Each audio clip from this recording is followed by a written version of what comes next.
I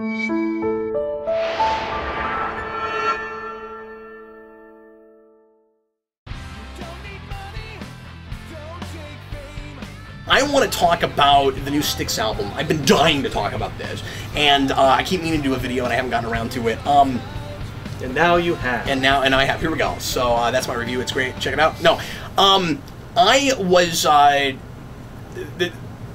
do I start with this? So the new Styx album is called The Mission, and it is a concept album that's about a mission to Mars.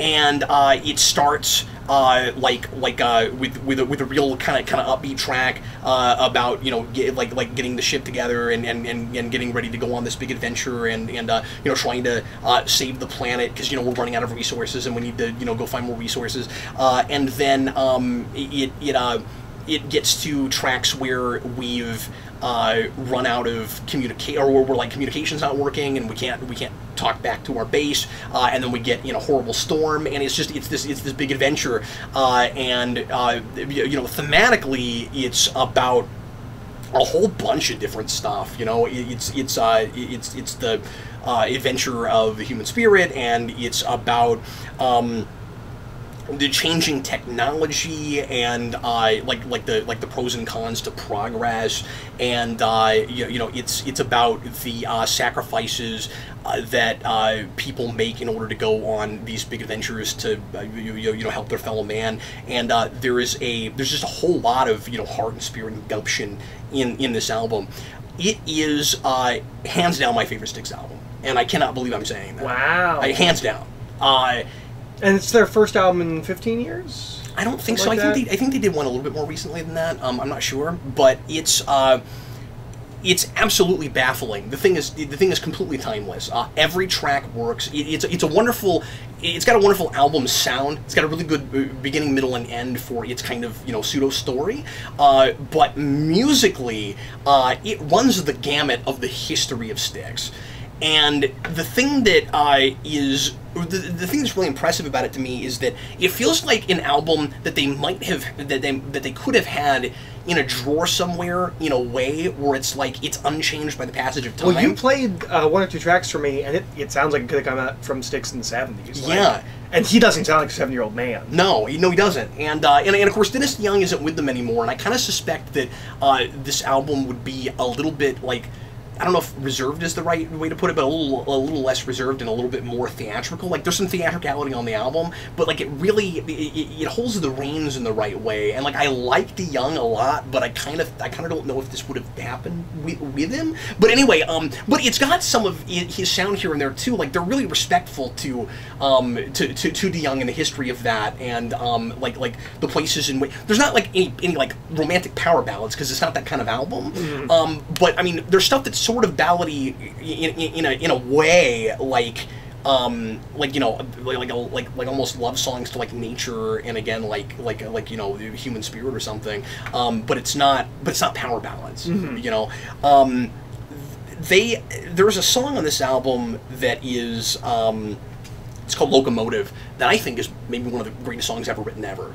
That I just cannot stop playing. That's one you played for me. Yeah, it's got this like it starts off real ambient, and it's got their really synth sound. That like it starts with the synthesizer stuff and this really great acoustic guitar sting, and then it keeps laying instrument on after instrument as it goes along, and it just like really conjures an image of space travel and, again, adventure. I listened to it with noise-canceling headphones going up in an airplane. Is the greatest song to listen to going up on an airplane. That was just the best. It wasn't as cool a second time because I'd done it already, but it was really cool. I love this album, but I can't like that song almost brings me to tears. I can't even describe it. The thing is magic. It's just magic. So I said it feels like it's kind of like Styx is unchanged by the passage of time, but I also don't feel like they could have made this album back then, because it feels like the culmination of everything with them, and you can hear the sophistication of you can hear like how much they've learned playing on the stage all this time. like they bring a lot of that to it. It's a studio record, but it sounds like it's like a live album when it needs to sound like a live album, if that makes any sense at all. Like it doesn't sound like they're playing in front of people. It's just they're writing for both. Like they're really in tune to that. It's incredible. I can't get my mind around it. There's a part of me that kind of hopes they don't do anything else, because I kind of think they made their magnum opus. Like I'm gonna go see them again. I've been before, but I'm gonna go see them again just to hear them play this stuff live.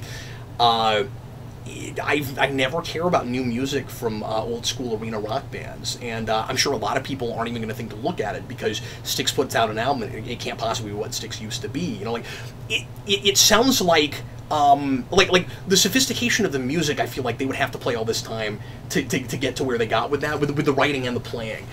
But it sounds like a bunch of guys that have that really youthful passion that you would think you would need to make a thing like this. Yeah, I can't get my mind around it. It's a thing that should not exist. It's a quagmire. It does not feel possible. I know I'm talking it up really hard, but it's that good. And I haven't played it for anybody that didn't agree with me. Like, I can't oversell it. It's that good. If it came out in the '80s, it would be one of the big classic albums.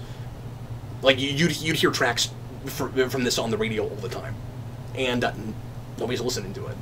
Yeah, well, because it's way past its time, but it doesn't feel too old-fashioned or anything either. Like it does a lot of really fresh stuff. But again, it also feels like you're listening to the history of Styx. There's a song that opens that sounds like it's going to go into Mr. Roboto, like at any time. Yeah, it's anyway, it's just brilliant. So that's my guitar pick for this week.